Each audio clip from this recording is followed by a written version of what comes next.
Tuelekea nchini Tanzania ambako Baraza la Maaskofu la Kanisa Katoliki nchini humo TEC limetoa wito kwa serikali kuachilia bila masharti viongozi wa kisiasa waliokamatwa kwa kudai haki, likisisitiza kuwa hatua hiyo ni muhimu katika kulinda amani ya taifa haswa kuelekea uchaguzi mkuu.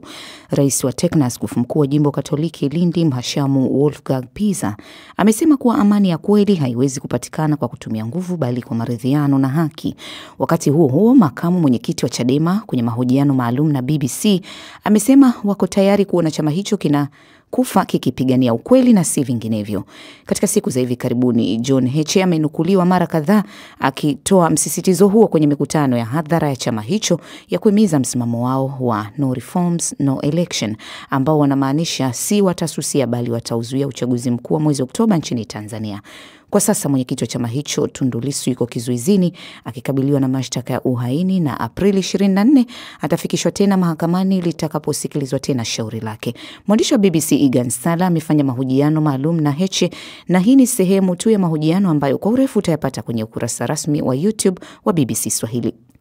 Kama the only option ni kuhakikisha kwamba Watanzania wanapata kitu cha kweli ni katika chama kufa, basi na iwe hivyo. Lakini siamini kwamba chama chetu kitakufa kwa sababu ya kusimamia ukweli, kwa sababu Watanzania wanakiunga mkono. Muda unakwenda, mwezi Oktoba ni karibu na uchaguzi huu ni wa muhimu.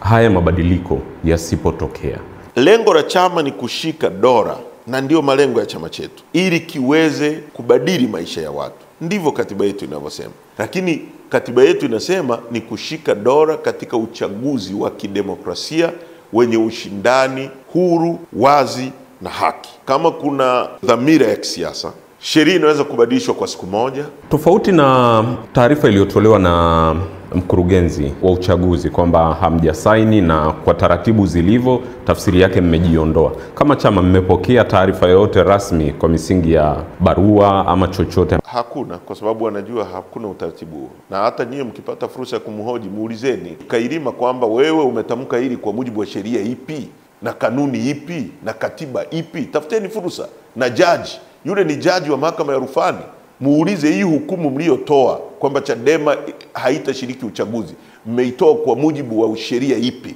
Umetoa wito kwa wananchi, wanachadema na jumuiya ya kimataifa kujitokeza mahakamani. Mamlaka zimetoa karipio. Unapoingia kwenye premises za mahakama, polisi hawahusiki na maagizo ya mahakama.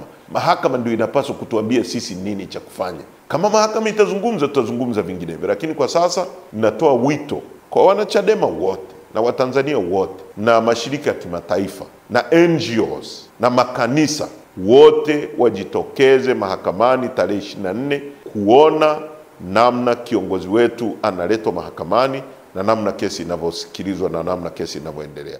John Heche, makamu mwenyekiti wa Chadema, katika mazungumzo na Egan Sala.